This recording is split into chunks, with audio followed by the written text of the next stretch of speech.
গ্রাম থেকে শহর, পাড়া থেকে মহল্লা, দেশ থেকে বিশ্ব সবকিছু চালিকায় অর্থনীতি, রাজনীতি, অর্থনীতির গতিপথ এবং রাজনীতির দশ দিগন্ত নিয়ে কথা বলতে চাই, আমরা জানতে চাই এবং আপনাদেরকেও সাথে রাখতে চাই। দর্শক, আমন্ত্রণ জানাচ্ছি লিডারশিপের আজকের আয়োজনে। বরাবরের মতো সাথে আছি নবুয়াত রহমান, আর পরিবেশিত হচ্ছে team star technology, premium holdings limited এবং ইনটেক প্রপার্টিস লিমিটেডের সৌজন্যে। দর্শক, 17ই অক্টোবর জাতীয় সংসদের দক্ষিণ প্লাজায় হয়ে গেল জুলাই সনদের স্বাক্ষর অনুষ্ঠান। এই জায়গাটিতে 25টি দল স্বাক্ষর অনুষ্ঠানে অংশগ্রহণ করে এবং এনসিপি সহ 5টি দল অংশগ্রহণ করেনি, এবং আমরা দেখতে পেয়েছি বিভিন্ন ধাওয়া পাল্টা ধাওয়া কিন্তু হয়েছে। এই বিষয়গুলো নিয়ে কথা বলতে চাই, জানতে চাই এবং আপনাদেরকেও জানাতে চাই। দুজন সম্মানিত অতিথি আমাদের এই স্টুডিওতে যুক্ত আছে। ডান দিক থেকে আমি পরিচয় করিয়ে দিতে চাই, উপাধ্যক্ষ নুরুজ্জামান হীরা, কেন্দ্রীয় সাংগঠনিক সম্পাদক, বাংলাদেশ জাতীয় পার্টি বিজেপি, এবং আমার বাম দিকে রয়েছেন আতিকুর রহমান রাজা, কেন্দ্রীয় সভাপতি, বাংলাদেশ বেকার মুক্তি পরিষদ। আপনাদের দুজনকে স্বাগত জানাচ্ছি আমরা। ধন্যবাদ। হীরা ভাই, আপনাকে দিয়ে শুরু করতে চাই যে 5ই আগস্ট পরিবর্তন হওয়ার পর, দেশ পরিবর্তন হওয়ার পর ডক্টর মোহাম্মদ ইউনূস কিন্তু এই অন্তর্বর্তী সরকারের দায়িত্ব আসে এবং সবগুলো দলের অংশগ্রহণে একটি উপদেষ্টা পরিষদ গঠিত হয়। আমরা দেখতে পেয়েছি 14 মাস ইতিমধ্যে কিন্তু অতিবাহিত হয়েছে। এই উপদেষ্টাদের বিরুদ্ধে কিন্তু অনেক কথাও কিন্তু আমরা দেখতে পাচ্ছি এবং আগামী নির্বাচনকে নিয়েও কিন্তু আলোচনা সমালোচনা হয়েছে। এর মধ্যে গত 17ই অক্টোবর কিন্তু এই সনদ ঘোষণা হলো। আপনারা নিশ্চয়ই দেখেছেন, টিভিতেও আমরা মিডিয়াতে গণমাধ্যমে দেখেছি, ধাওয়া পাল্টা দেওয়া হয়েছে। আপনার বক্তব্য কি, আপনার বিশ্লেষণ কেমন? ধন্যবাদ প্রিয় সঞ্চালক নবুয়াত রহমান ভাই, চ্যানেল এস এর সকল দর্শক যে যেখানে বসে দেখছেন এবং আগামীতে দেখবেন। আমার দল বাংলাদেশ জাতীয় পার্টি বিজেপির পক্ষ থেকে, বিজেপির মাননীয় চেয়ারম্যান ব্যারিস্টার আন্দালিব রহমান পার্থবের পক্ষ থেকে শুভেচ্ছা এবং অভিনন্দন। দেখেন, জুলাই সনদ একটা রাজনৈতিক সৌন্দর্য সত্যিকার অর্থে। 5ই আগস্ট বাংলাদেশের যে গণ অভ্যুত্থান হয়েছে, সত্যিকার অর্থে পৃথিবীর ইতিহাসে একটা বিরল ঘটনা, নিশ্চয়ই আপনারা জানেন। পৃথিবীতে অনেক স্বৈরাচার কিন্তু বিদায় হয়েছে, বাট এইরকম স্বৈরাচার বিদায় হয়নি যে একসাথে তার সকল সুবিধাভোগী, সকল এমপি, মন্ত্রী, উপজেলা চেয়ারম্যান, মেয়র থেকে শুরু করে একেবারে ইউনিয়ন পরিষদের চেয়ারম্যান, এমনকি মসজিদের খতিব পর্যন্ত পালিয়ে যায়। এইরকম একটা গণ অভ্যুত্থান সংগঠিত হয়েছে বাংলাদেশে।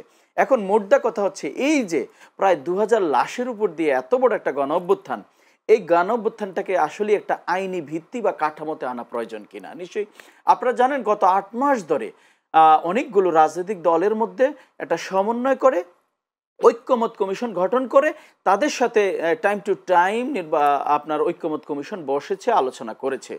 আমাদের প্রত্যাশা একজন রাজনৈতিক কর্মী হিসেবে এই জুলাই বিপ্লবটাকে, গণ অভ্যুত্থানটাকে একটা আইনি ভিত্তি দেওয়া। আর না হয় কি হবে জানেন, এই যে 2000 লাশ, কি বিভৎসতা আপনারা দেখেছেন। গুম, হত্যার গত 17 বছর একটা সংস্কৃতি চালু করেছিল।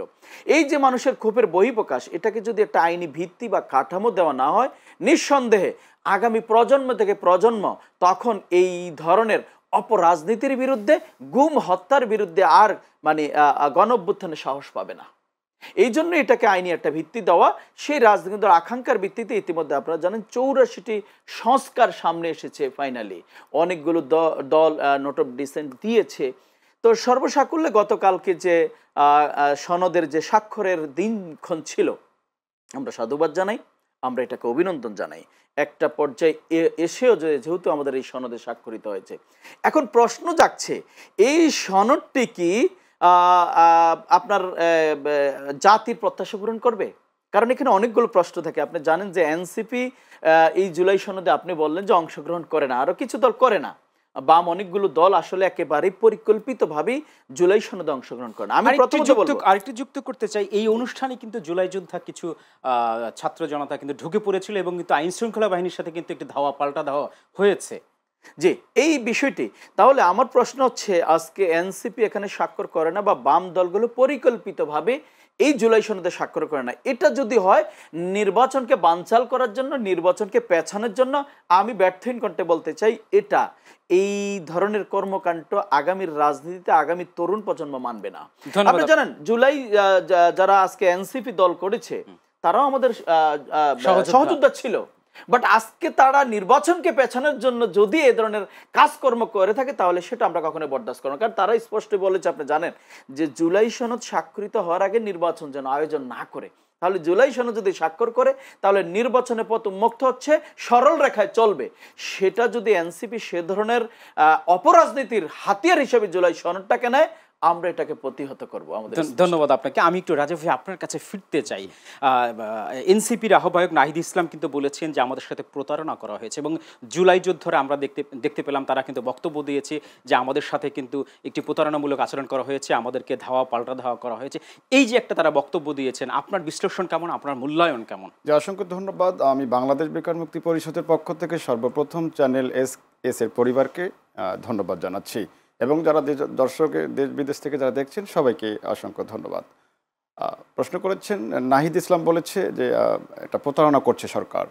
আমরা প্রথমেই বলতে চাই বিষয়টা হচ্ছে ঐক্যমত কমিশন একটি গঠন করেছে অন্তর্বর্তীকালীন সরকার। আসলে অন্তর্বর্তীকালীন সরকারের বৈধতা কি? অন্তর্বর্তীকালীন সরকারের বৈধতা কিন্তু ভোট না, জুলাই রক্ত, শহীদ, আহত, এরাই হচ্ছে অন্তর্বর্তীকালীন সরকারের বৈধতা, সার্টিফিকেট। অন্তর্বর্তীকালীন সরকার যখন একটি জাতীয় ঐক্যমত কমিশন গঠন করেছে, সেখানে দেখলাম ঐক্যমত কমিশনের এজেন্ডা ছিল জাতিকে ঐক্যমতে নিয়ে আসা। ঐক্যমত কমিশনে বিভিন্ন মিটিং হয়েছে, আলোচনা হয়েছে, বিভিন্ন রাজনৈতিক, সামাজিক, সাংস্কৃতিক সংগঠনের নেতৃবৃন্দদেরকে ডেকেছে, মতামত গ্রহণ করেছে। কিন্তু আমরা যেটি নির্দ্বিধায় বলতে পারি যে ঐক্যমত কমিশনেই দেশের জাতির মধ্যে অনৈক্যের সৃষ্টি করেছে। কিভাবে সেটা হলো জুলাই যোদ্ধাদেরকে নিয়ে জুলাই সনদ তৈরি হবে, অথচ জুলাই যোদ্ধাদের কোনো প্রতিনিধি সেখানে নেই, তাদের মতামত নেওয়া হয়নি। তারা কেন যায়নি? এখানে কিন্তু 25টি রাজনৈতিক দল কিন্তু অংশগ্রহণ করেছে এবং স্বাক্ষর করেছে। এখানে কিন্তু বর্তমান সময়ের সবচেয়ে একটি বড় দল বিএনপির মহাসচিব মির্জা ফখরুল ইসলাম আলমগীর বলেছেন এই স্বাক্ষর অনুষ্ঠানের মাধ্যমে দেশে একটি ইতিহাসের অভ্যুত্থান হয়েছে। সেই কিন্তু মন্তব্য কিন্তু তিনি গত পরশুদিন করেছেন। জি, যে আপনি যদি জানেন যে 1971 সালের পর থেকে বিভিন্ন দল বাংলাদেশে এস্টাবলিশ হওয়ার পরেও মুক্তিযুদ্ধকে একমাত্র আওয়ামী লীগ হাইজ্যাক করেছে, এই বয়ান করে জাতিকে বিভ্রান্ত করেছে, জাতিকে ডমিনেট করেছে। জাতি এটা না বুঝেই এই কোনো আন্দোলনে এতদিন যেতে পারেনি, এই মুক্তিযুদ্ধের বয়ানের কাছে তারা ধরা ছিল জাতি। এখন ঐক্যমত কমিশন বলেন আর অন্তর্বর্তীকালীন সরকার বলেন, তারা যদি শুধুমাত্র কেবলমাত্র জুলাই যোদ্ধা হিসেবে যদি এনসিপির নেতৃবৃন্দদেরকে বুঝিয়ে থাকে, তাহলে এটা জাতির জন্য হতাশা। এনসিপি এবং জুলাই যোদ্ধা সম্পূর্ণ ভিন্ন। হ্যাঁ, এনসিপির নেতৃবৃন্দরাও জুলাই যোদ্ধা হিসেবে ছিল, বাট জুলাই যোদ্ধা এবং এনসিপি এক নয়। জাতীয় ঐক্যমত কমিশনের প্রথম এজেন্ডা হওয়া দরকার ছিল জাতিকে এক প্ল্যাটফর্মে এসে দাঁড় করানো, বিভিন্ন ভিন্ন ভিন্ন মতামত যারা আছে তাদেরকে একমতে নিয়ে আসা। এটাই আজ দেখতে পাচ্ছি পুরা জাতিকে ঐক্যমতে পোষণ করতে ব্যর্থ হয়েছে সরকার এবং জাতীয় ঐক্যমত কমিশন। গতকাল আমরা দেখলাম জুলাই সনদ ঘোষণাকে ইস্যু করে কেন জুলাই যোদ্ধারা সংসদের সামনে দাঁড়াবে, এই দাঁড়ানোটা কেন, এই প্রশ্নটা সরকারের কাছে লাগছে। এবং এর দায় আমি দেখেছি আতিকুল ইসলাম যে এক হাত হারিয়েছে এবং সে প্লাস্টিক সার্জারি হাত তার লাগানো হয়েছে, অথচ পুলিশ তাকে পিটাচ্ছে এবং হাতটা খুলে পড়ে গেছে।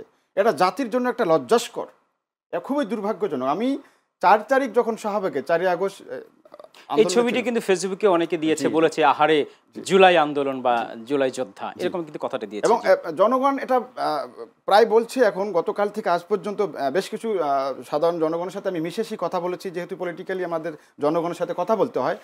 আমার কাছে যেটা জনগণের মতামত আমি পেয়েছি যে জুলাই যোদ্ধারা কেন ঐক্যমত কমিশনে ইনভাইট কার্ড পেল না এবং মতামত দিতে পারলো না, এটা জাতীয় ঐক্যমত কমিশন তথা অন্তর্বর্তীকালীন সরকার এই দায় এড়াতে পারবে না। দ্বিতীয়ত হচ্ছে এনসিপি বলেন আর বাম দল বলেন, ঐক্যমত কমিশনের যে মতামত গ্রহণ শেষে জুলাই সনদের স্বাক্ষর অনুষ্ঠানে কিছু দল যাবে বা কিছু দল যাবে না, এই বিষয়ে আমি যেতে চাচ্ছি না। আমি যেতে চাচ্ছি যে বাংলাদেশ এই যে একটি গণ অভ্যুত্থান হয়েছে, এই অন্তর্বর্তীকালীন সরকার জুলাই রক্তের উপর দাঁড়িয়ে জুলাই যোদ্ধাদের উপর গাদ্দারি করছে, এটা নির্দ্বিধায় বলতে পারি। কারণ জুলাই যোদ্ধাদেরকে কোনোভাবেই অবমূল্যায়ন করা হয়েছে। আরেকবার নিশ্চয়ই আপনার কাছে, হীরা ভাই আপনার কাছে ফিরতে চাই আমরা। বর্তমান সময়ে সবচেয়ে বড় দুটি দল তারা কিন্তু বিপরীতমুখী কথা বলছে, একে অপরকে দোষ চাপাচ্ছে। এই যে গত পরশুদিন যে আপনার সনদ স্বাক্ষর হলো, সেই বড় দল দুটি কিন্তু এখানে ছিল, একই মঞ্চে ছিল। আমি বলতে চাচ্ছি যে আসলে কতটা ঐক্যে পৌঁছাতে পারলো এই জুলাই সনদ স্বাক্ষরের মধ্য দিয়ে। ধন্যবাদ, আবারও ধন্যবাদ। আসলে এটাই হচ্ছে গণতন্ত্রের সৌন্দর্য। আজকে আমরা এমন প্রত্যাশা করা কখনোই ঠিক হবে না নৌবেদ ভাই যে আমাদের এই জুলাই সনদেও সকল দল আসবে, স্বাক্ষর করবে, আবার আমাদের সকল দল একমত হবে, এটা কখনোই ভাবার উচিত নয়। এটাই হচ্ছে গণতন্ত্রের সৌন্দর্য। আজকে প্রশ্ন দাঁড়িয়েছে এই জুলাই সনদ নিয়ে স্বাক্ষর করা না করা কিছু আসে যায় না। আজকে যারা স্বাক্ষর করেননি বা যারা করেছেন, যারা করেননি তারা যে এটাকে অস্বীকার করছেন, নট লাইক দ্যাট। তারা কিন্তু 18 কোটি 20 কোটি মানুষের এই জুলাই সনদের উপরই চলতে হবে যদি এটা স্বাক্ষরিত হয় বা এটাকে বাস্তবায়ন হয়। অতএব কে করলো না করলে এটা খুব বেশি আসে যায় না। প্রশ্ন দাঁড়িয়েছে এটা বাস্তবায়ন নিয়ে। আজকে এখন প্রশ্ন যে এনসিপি যেটা করছে একেবারে নেহাত অন্যায় করেনি সেটা দেখেন। 3টি গণভোট হয়েছে নিশ্চয়ই আপনি জানেন এই পর্যন্ত বাংলাদেশের ইতিহাসে। 1977 সালে, 1985 সালে, আরেকটা হচ্ছে আপনার 91 সালে। প্রথম দুটি 97-85 সালে ছিল, সেটা আপনার প্রশাসনিক গণভোট, আর দ্বিতীয়টা সাংবিধানিক গণভোট আপনি জানেন। আপনাকে যদি পরিসংখ্যান বলি, 77 সালে যে ভোটটি হচ্ছে সেখানে ভোট পড়েছে 98.8% এবং 85 সালে যেটা হচ্ছে সেটা 94.1%। মজার বিষয় হচ্ছে 91 সালে যেটা ভোট হয়েছে গণভোট, আপনার সাংবিধানিক গণভোট, যেখানে আমাদের রাষ্ট্রপতি শাসিত সরকার থেকে প্রধানমন্ত্রী শাসিত সরকারে যায়, মাত্র 35.1 ভোট। আপনাকে এখানেই পরিলক্ষিত হতে হবে যে এখানে যদি এই গণভোটটা কখন হবে, জাতীয় নির্বাচনের সাথে বা নির্বাচনের পরে, এখানেই প্রশ্ন দাঁড়িয়েছে জুলাই সনদের বাস্তবায়ন নিয়ে। আমাদের মতো সচেতন মানুষগুলো যারা আছে তারা এই বাস্তবায়নটাইতে জোর দিচ্ছে, আসলে বাস্তবায়ন হবে কিনা, বাস্তবায়নের জন্য বর্তমান সরকার কোনো আইন জারি করবেন কিনা, অথবা আপনার হাইকোর্টের কোনো ধরনের রায় নেবেন কিনা, অথবা যদি প্রশ্ন জাগছে যদি এই আগামী দিনে একটা সরকার আসে, সেই সরকার যদি বাস্তবায়ন করতে যায় কি দাঁড়াবে। আমরা 1991 সালের গণভোটের সামনে রায়টা নিয়ে আসতে পারি 35.1। তার মানে 91 সালে আপনি ক্ষমতা আসার পর বিএনপি তারপরে গণভোটে গিয়েছিল, খেয়াল করেন। তাহলে একটা নির্বাচন হবে, আরেকটা নির্বাচনে মানুষ অংশগ্রহণ করার জন্য তেমন একটা আগ্রহ থাকে না। তখন যদি ধরে নেন আপনি সেই সময় 30% বা 40% ভোট পড়লো, তার মানে মেজরিটি পার্সেন্ট ভোট পড়ে না। সংবিধানে 124 নম্বর অনুচ্ছেদে আছে যে সংসদ সদস্যরা 2/3 যদি মনে করে যে কোনো আইন তৈরি করতে পারে, সেটা পাঠাতে পারে আইন মন্ত্রণালয় বা রাষ্ট্রপতির কাছে। এখন প্রশ্ন জাগলো, এখন তারা যদি বলে যে আমাদের এই যে জুলাই সনদটা ভোট পড়েছে 35% বা 40%, যদি তাদের হাতে দেওয়া হয় বা যে সরকার হাতে দেওয়া হয়, তারা যদি মনে করে যে এটা সাফিসিয়েন্ট না, এটা গণমানুষের রায় প্রতিফলন হয় না, একটা মেজরিটি পার্সেন্ট এখানে রায় দেয় না, তাহলে আমরা এটা সংসদে নিয়ে যাই, তাহলে এটা কিন্তু দীর্ঘসূত্রিত হয়ে যাবে। আমার প্রশ্ন, আমার চিন্তা, আমার সন্দেহ সেখানেই এই জুলাই সনদটা আদৌ বাস্তবায়ন হবে কি না, এটা একটু সন্দেহ প্রকাশ করছি। আমরা আর আলোচনা করবো, যেতে চাই একটা ছোট্ট বিজ্ঞাপন বিরতিতে। দর্শক, আপনারা দেখছেন লিডারশিপের আজকের আয়োজন, যেতে চাই ছোট্ট একটা বিজ্ঞাপন বিরতিতে।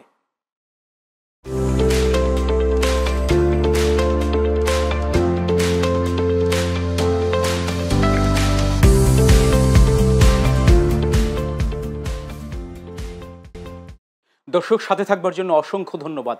আমরা বিরতির পরে কথা বলছিলাম এই জুলাই সনদ নিয়ে। আর এই রাজনীতিক অঙ্গনে কিন্তু এনসিপি একটি বড় বিষয় মনে হচ্ছে, কারণ তারা কিন্তু এই জুলাই সনদে স্বাক্ষর করেনি, তারা একটি বিপরীতমুখী অবস্থান নিয়েছে। আপনার কাছে কি মনে হয় যে বিপরীতমুখী অবস্থান আগামী নির্বাচনে বাধা হয়ে দাঁড়াবে? জাতীয় নির্বাচন একটি জাতির জন্য সর্বোচ্চ স্বপ্ন এবং প্রত্যাশা, কারণ জাতীয় নির্বাচন ভোটের দিন জাতি এবং ভোটাররা ঈদের মতো করে পালন করে থাকে। দীর্ঘ 16-17 বছর বিগত ফ্যাসিস্ট হাসিনা সরকারের আমল থেকে শুরু করে এই দেশের জনগণ এইভাবে উৎসব মুখর পরিবেশে কখনো নিজের ভোট নিজে দিতে পারেনি। আমরা গত পরশুদিন শাহবাগে একটা প্রোগ্রাম করেছি যে আসলে অন্তর্বর্তীকালীন সরকার বলছে যে ফেব্রুয়ারিতে নির্বাচন, কিন্তু তারিখটা বলতে পারছে না। এই জন্য আমরা একটা তারিখ ঘোষণার জন্য সরকারকে চাপ দিয়েছি যে আসলে ফেব্রুয়ারি তো 26 সালেও আছে, 27 সালেও আছে, কোন ফেব্রুয়ারিতে আপনারা নির্বাচন করবেন? মানে নির্বাচন নিয়ে কি এখন আপনারা সন্দিহান? এখনো জাতীয় নির্বাচন ফেব্রুয়ারিতে হবে কিনা জাতি, আমি না শুধু জনগণ বলা বলি করছে যে আসলে কোন ফেব্রুয়ারিতে নির্বাচন হবে সরকার একটা তারিখ ঘোষণা করতে পারছে না। নেপালে আমাদের পরেই গণঅভ্যুত্থান হয়েছে, সরকার গঠনে 1 সপ্তাহের মধ্যে 90 দিনের মধ্যে তারা নির্বাচনের তারিখ ঘোষণা করেছে। তাহলে বাংলাদেশ অন্তর্বর্তীকালীন সরকার আজ 1 বছর পরে জুলাই সনদের করেছে, 14 মাস পরে জুলাই সনদের স্বাক্ষর করতে পেরেছে। তার মানে সরকার পুরোপুরি ব্যর্থ। আসলে আমরা যে আগামী ফেব্রুয়ারি সরকার বলছে এই বয়ান করে আসলে কি ফেব্রুয়ারিতে নির্বাচন হবে? প্রশ্ন থাকলো। হীরা ভাই, আপনার কাছে আমি ফিরতে চাই, আগামী নির্বাচনে জোটগতভাবে নির্বাচন হলে কতটা সুবিধা করতে পারবে ছোট ছোট দলগুলো? আমরা কিন্তু দেখেছি ছোট ছোট দলগুলোকে কিন্তু প্রতিবারই কিন্তু অবমূল্যায়ন করা হয়েছে, বড় বড় দলগুলো করেছে। এইবার যদি জোটগতভাবে নির্বাচন হয়, আসলে ছোটগুলো দলগুলোকে কতটা মূল্যায়ন করবে বড় দলগুলো? দেখেন, আসলে ছোট বড় তেমন বিষয় না। আশরাফুল মাখলুকাতের মধ্যে যদি আল্লাহর সৃষ্টির প্রত্যেকটাই আল্লাহ কোনো না কোনো উদ্দেশ্যে সৃষ্টি করেছেন। আজকে এনসিপি যে ধরনের বার্তাগুলো সামনে নিয়ে আসছে, নিঃসন্দেহে আমরা মনে করি নির্বাচনকে ব্যত্যয় ঘটানোর জন্য, রাষ্ট্রকে আরেকটা ষড়যন্ত্রের মধ্যে ফেলার জন্য। কারণ রাষ্ট্র, যেটা বললেন আমার রাজা ভাই, যে দীর্ঘ প্রতীক্ষার পর মানুষ উৎক্ষেপ আগ্রহ প্রকাশ করে আছে যে একটা ভোট দিবে একটা জনগণের সরকার। রাষ্ট্র সত্যিকার অর্থে একটা বাজে অবস্থায় আছে, কিন্তু এই বাজে অবস্থায় একমাত্র উত্তরণ হচ্ছে একটা জনগণের সরকার। তা আমরা চাই সকল দল মতকে নিয়েই আসলে বাংলাদেশের রাজনীতি যেখানে গিয়ে দাঁড়িয়েছে, সকল ঐক্যমতের ভিত্তিতে একটা সুন্দর সরকার প্রতিষ্ঠানের জন্য সকলের মতামতটা, বারবার এই প্রজন্ম আর এই যুদ্ধ করতে চায় না, 10 বছর 15 বছর পর পর এই ধরনের যুদ্ধে লিপ্ত হতে চায় না, তাহলে রাষ্ট্র কিন্তু এগোয় না। আসলে দেখেন, আমাদের সমসাময়িক অনেক পিছিয়ে যায় সমসাময়িক অনেক রাষ্ট্র, আমরা 8-10 লাখ টাকা খরচ করে এখন সে দেশে যাই। আপনার কাছে আমি প্রশ্ন রাখতে চাই যে ছোট ছোট দলগুলো বা কয়েকটি দলগুলো কিছু কিছু কিন্তু আলোচনায় থাকার জন্য কি কথা বলছে, নাকি নির্বাচন পেছানোর জন্য তারা সামনে আসার জন্য এই ধরনের কথা বলছে? না, আমরা তো সেটা বারবারই বলছি যে নির্বাচন পেছানোর জন্য যদি কোনো ধরনের ষড়যন্ত্র হয় সেটা আমরা মোকাবেলা করব, এবং সেটা যদি আপনার কোনো বহির্বিশ্ব থেকে হয় সেটাকেও আমরা মোকাবেলার জন্য এই তরুণ প্রজন্ম নিঃসন্দেহে কিন্তু প্রস্তুত আছে। দেখেন, এখন এটাই আমাদের সন্দেহ যে নির্বাচন, এই জুলাই সনদকে কেন্দ্র করে নির্বাচন পেছনের কোনো ধরনের ষড়যন্ত্র আদৌ হচ্ছে কিনা, এজন্যই আমরা সজাগ আছি। দেখেন, অনেক বিষয় মতবিরোধ রয়েছে। এই গণভোটটার বিষয় যদি একটু বলি, এগুলো পরিষ্কার করা দরকার। দেখেন, এই গণভোট সম্পর্কে এদেশের সচেতন প্রজন্ম ছাড়া, কিছু মানুষ ছাড়া, অধিকাংশ মানুষই গণভোটটা সম্পর্কে জানে না। গণভোটটা কিভাবে হবে, 84টা সংস্কার, এই 84 সংস্কার যদি আপনি প্রশ্ন আকারেও আমার সামনে রাখেন, একজন পরে টিক চিহ্ন দেওয়ার মতো অবস্থায় নেই। আবার হবে হ্যাঁ অথবা না। আপনাকে যদি নবদ ভাই প্রশ্ন করি যে আপনি এক সময় মদের বারে যেতেন, এখন যান কিনা, হ্যাঁ অথবা না লিখেন, আপনার জন্য দুইটাই কিন্তু বিভৎসকর। আপনি হ্যাঁ লিখলে বোঝা যাবে এক সময় যেতেন, আর না লিখলে বলবে যে একসময় যেতেন এখন যাননি। আবার হ্যাঁ লিখলে বিপদ যে আপনি যাচ্ছেন। তার মানে এমন গণভোটের প্রশ্নগুলো কিন্তু এমন। আবার কিছু আছে, দেখেন, আমাদের বাংলাদেশের একেবারে শ্রমিক শ্রেণী, কৃষক শ্রেণী, এই মানুষগুলো কি এই প্রশ্নগুলোর উত্তর, এই হ্যাঁ না ভোট কি দিলে কি হবে, এই প্রশ্নগুলো, অতএব একটা কঠিন চ্যালেঞ্জ কিন্তু সামনে। এই চ্যালেঞ্জটাকে আমি বুঝাচ্ছি নহিদ ভাই, এই গণভোটটাকে কেন্দ্র করেও নির্বাচন পেছনের চক্রান্ত হচ্ছে কিনা আদৌ আমাদের এটা সজাগ থাকতে হবে, সচেতন থাকতে হবে। আমরা এই বিষয় নিয়ে আরো কথা বলবো। আমি যেতে চাই একটু রাজা ভাই আপনার কাছে। 16 বছরের একপেশী ক্ষমতা, মাত্র 1 মাসের আন্দোলনে কিন্তু আমরা দেখতে পেয়েছি একটা পরিবর্তন এসেছে। বর্তমান সময়ে আপনিও একটি রাজনৈতিক দলকে সাপোর্ট করছেন বা নেতৃত্ব দিচ্ছেন, আপনার কাছে কি মনে হয় তরুণ প্রজন্মের কাছে নতুন দলের কাছে চাওয়া পাওয়া কি, এবং আগামী দিনে এই দলগুলো আসলে কিভাবে নেতৃত্ব দেবে? Thank you. আসলে আমি প্রথমে যেতে চাই যে দীর্ঘদিনের পুঞ্জীভূত ক্ষোভ আসলে 1 মাসে এই সরকার পতন হয়নি। এটা ছিল বিগত 16 বছরের একটি পুঞ্জীভূত ক্ষোভ জনগণের, এটা 1 মাসে নয়। প্রথমে ছাত্ররা এগিয়ে এসেছিল যে মেধা না কোঠা, এই যে মেধা কোঠা নিয়ে যে একটা বৈষম্য সৃষ্টি হয়েছে, অযোগ্য ব্যক্তিকে যোগ্য চেয়ারে বসিয়ে দিয়েছে কোঠার বয়ান করে, এই মুক্তিযুদ্ধের বয়ানকে হাইজ্যাক করে, সেই জায়গা থেকে বৈষম্য বিরোধী একটি আন্দোলন সূত্রপাত ঘটলো। জনগণ এরকম একটি প্ল্যাটফর্ম চেয়েছিল, যে এরকম নির্দলীয় একটি প্ল্যাটফর্ম যেখানে সকল শ্রেণীর মানুষ তাদের সাথে যোগ দিয়ে এই ফ্যাসিস্ট হাসিনাকে পতন ঘটাতে পারবে। এটি বিগত 16 বছরের পুঞ্জীভূত ক্ষোভ, 1 মাসের নয় ভাইয়া। তো এখন আসেন, সেখানে মূল কাজটি দাঁড়ায় যে মেধা না কোটা, চাকরির বিষয়টা ইস্যু করে, কর্মসংস্থান। আজ দেখেন, গত 11 মাস মাহমুদুর রহমান মান্না ভাই একটা বক্তব্যে বলেছিল যে এখন শিক্ষিত, কম শিক্ষিত, অর্ধশিক্ষিত, উচ্চশিক্ষিত মোট বাংলাদেশে 4 কোটির অধিক বেকার রয়েছে। দেখেন, এই সরকার, অন্তর্বর্তীকালীন সরকারে কোনো এজেন্ডাই নাই, এবং জুলাই সনদে কোনো উল্লেখও নেই যে বাংলাদেশের কর্মসংস্থান, বেকার নিরসনের জন্য তারা কী পদক্ষেপ নিয়েছে। কোনো পয়েন্ট বা কোনো বক্তব্য তাদের নেই। তার মানে বেকার মুক্ত বাংলাদেশ গঠনে তাদের কোনো এজেন্ডা নেই। তার মানে অন্তর্বর্তীকালীন সরকার আসলে কারা? দেশের উন্নয়নে তারা কি করতে চায়, নাকি অবনয়নের জন্য কাজ করছে? জনগণের প্রশ্ন। তরুণ প্রজন্ম, আমরা আশা করছি এই বাংলাদেশে এমন একটি তরুণ প্রজন্ম সৃজনশীল মেন্টালিটি এবং নতুন আবির্ভাব ঘটুক, যেটা কিনা বিগত ফ্যাসিস্ট হাসিনার আমলকে যে পতন ঘটিয়েছে। এখন যে অন্তর্বর্তীকালীন সরকার আছে, আমরা দেখতে পাচ্ছি অন্তর্বর্তীকালীন সরকারের কিছু উপদেষ্টা ফ্যাসিস্টের মতো আচরণ করছে, যেটা কিনা শেখ হাসিনাকে জনগণ স্মরণ করে দিচ্ছে জনগণের মাঝে। তা আলটিমেটলি যদি পুনরায় এই অভ্যুত্থানের পরে আবারও ফেসিবাদের কায়েম হয় এবং অন্তর্বর্তী সরকারের মাধ্যমেই সেটা প্রকাশিত হয়, তাহলে জাতির জন্য একটা হতাশা। এটা দুঃখজনক। আমি আরেকটি প্রশ্ন রাখতে চাই আপনার কাছে, যে এই রাজনৈতিক দলগুলোর মধ্যে কি আসলে গুণগত পরিবর্তন এসেছে কিনা? বিগত দিনে কিন্তু 16 বছর 17 বছর দেখেছে মানুষ পেশি শক্তি পছন্দ করে না। গুণগত পরিবর্তন এই দলগুলোর মধ্যে কিন্তু এসেছে কিনা?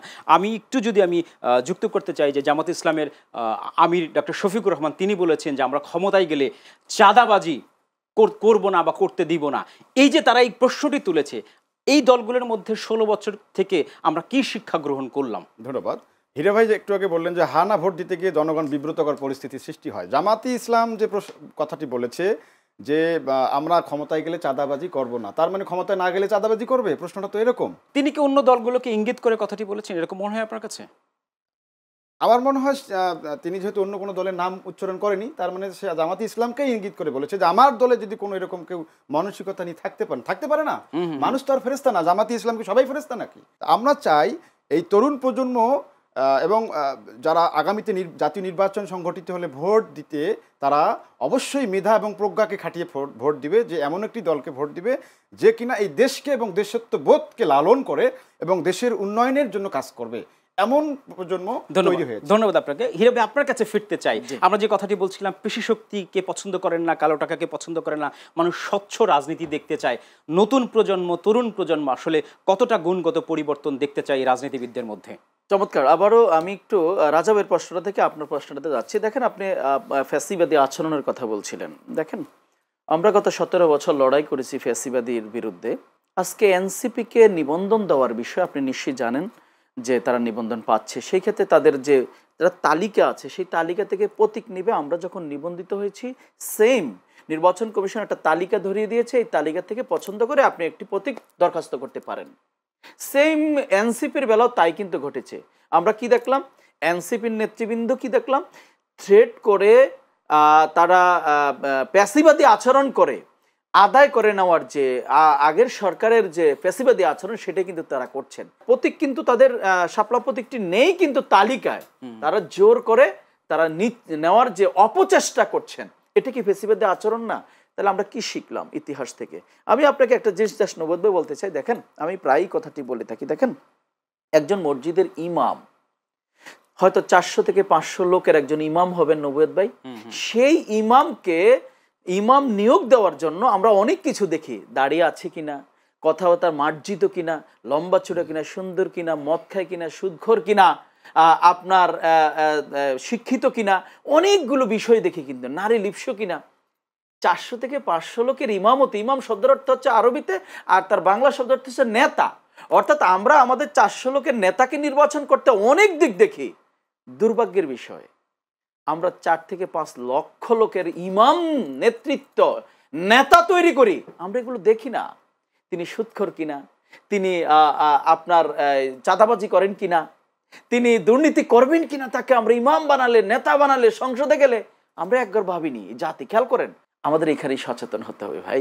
আসুন না, আগামীর বাংলাদেশে প্রতীক দেখে নয়, ব্যক্তি দেখে। সেই সময় ইতিমধ্যে হীরা ভাই, ধন্যবাদ আপনাকে। রাজা ভাই, আপনার কাছে ফিরতে হয়। প্রতীক দেখে নয়, ব্যক্তি দেখে ভোট। আপনি কি মনে করবেন? জি, অবশ্যই এই কথাকে অ্যাপ্রিসিয়েট করি। কারণ হচ্ছে প্রতীক তো কোনো ব্যক্তি নয়, প্রতীক হচ্ছে গিয়ে এক ব্যক্তির কাছে যায়। আলটিমেটলি ব্যক্তিটা কেমন, এখন জনগণ অনেক সচেতন। আমরাও এটা চাই যে অ্যাজ এ প্রতীক এবং দলকে এখন জনগণ ওইভাবে প্রাধান্য দিচ্ছে না, প্রাধান্য দিচ্ছে ব্যক্তি ইমেজকে, ব্যক্তিত্ববোধকে, দেশত্ববোধক প্রেম এবং দেশের জনগণের জন্য কারা কাজ করবে। সে হোক বিএনপির একজন, সে হোক অন্য কোনো দলের একজন, অথবা স্বতন্ত্র একজন। মানুষ এখন জনগণ, প্রতীক না ব্যক্তি দেখে মানুষ। জি, আপনি যদি যুক্তি করতে চান, একদম শেষ পর্যায়ে চলে এসেছি আমরা। জি, আমি বলবো জনসংখ্যা কখনই একটা জাতির মুক্তি আনতে পারে না। জনসংখ্যা, জনশক্তি দরকার। বাংলাদেশে একটা বিশাল জনশক্তি আছে। এই জনশক্তিটাকে কাজে লাগানোর জন্য যে কথাটা বললেন, যে বাংলাদেশে আসলে কোনো রাজনৈতিক দল বা শক্তিগুলো নেয়নি। প্রত্যাশা আমাদের অন্তর্বর্তীকালীন সরকারের কাছে বেকার সমস্যা দূরীকরণে আপনি একটা বেকার ভাতা চালু করতে পারেন, এবং যুগ উপযোগী, সময় উপযোগী কিছু সিদ্ধান্ত আপনার মাধ্যমে আসলে জাতি আগামী দিনে স্মরণ করবে, আপনাকে শ্রদ্ধা ভরে। দ্বিতীয় যে কথাটা বলছিলাম, যে প্রতীক দেখে আর এখন আর ভোট দিবে না, এই তরুণ প্রজন্ম অত্যন্ত মেধাবী, সচেতন, বিচক্ষণ। এখন এই প্রজন্ম অস্ত্রের কাছে মাথা নত করতে চায় না, আদর্শ দিয়ে আদর্শকে মোকাবেলা চোখ করতে রাঙানির হয়। কাছে। অতএব বিনয়ী দেখছে, এখন দেখছে কারা বিনয়ী, সৎ, মেধাবী, আগামীর প্রত্যাশা পূরণ করবে। তাই এটাই বলছিলাম আজকে তরুণ প্রজন্মের কাছে দেশের, কারণ প্রায় সিংহভাগ আপনি জানেন 60% তরুণ, আমরা একদম শেষ পর্যায়ে চলে এসেছি। 60% তরুণ প্রজন্ম, তাদের কাছে আমাদের প্রত্যাশা সচেতন, কোনো মার্কা দেখে নয়, ব্যক্তি দেখে, যাদের মাধ্যমে আগামীর বাংলাদেশ শেখাবে, যাদের মাধ্যমে আপনার সন্তানের ভবিষ্যৎ বাংলাদেশ শেখাবে, যাদের মাধ্যমে আমার বাংলাদেশ পৃথিবীর বুকে মাথা উঁচু করে দাঁড়াবে। আসুন একবার সচেতন হই, আমরা ঘুরে দাঁড়াতে পারবো। এই দেশকে আর পিছনে ফেলতে আমরা চাইনি, এগিয়ে নিতে চাই। একটা ট্র্যাকে পড়েছি, এই ট্র্যাকটাকে এগিয়ে নিতে চাই এবং সকল বাধা বিপত্তিকে উপেক্ষা করে আগামী ফেব্রুয়ারিতে নির্বাচন আয়োজন করবেন অন্তর্বর্তীকালীন, সেটাই প্রত্যাশা, অন্যথায় আস্থা করে নিক্ষিপ্ত হবে। আপনাদের দুজনকে অসংখ্য ধন্যবাদ এই আয়োজনে আসবার জন্য। অসংখ্য ধন্যবাদ। ধন্যবাদ। দর্শক, আমরাও চাই গুণগত একটি পরিবর্তন আসুক সবগুলো দলের মধ্যে। আগামী নির্বাচন সবগুলো দলের অংশগ্রহণে সুষ্ঠু একটি নির্বাচন অনুষ্ঠান হোক, সেটি জাতির প্রত্যাশা। সবাইকে অসংখ্য ধন্যবাদ।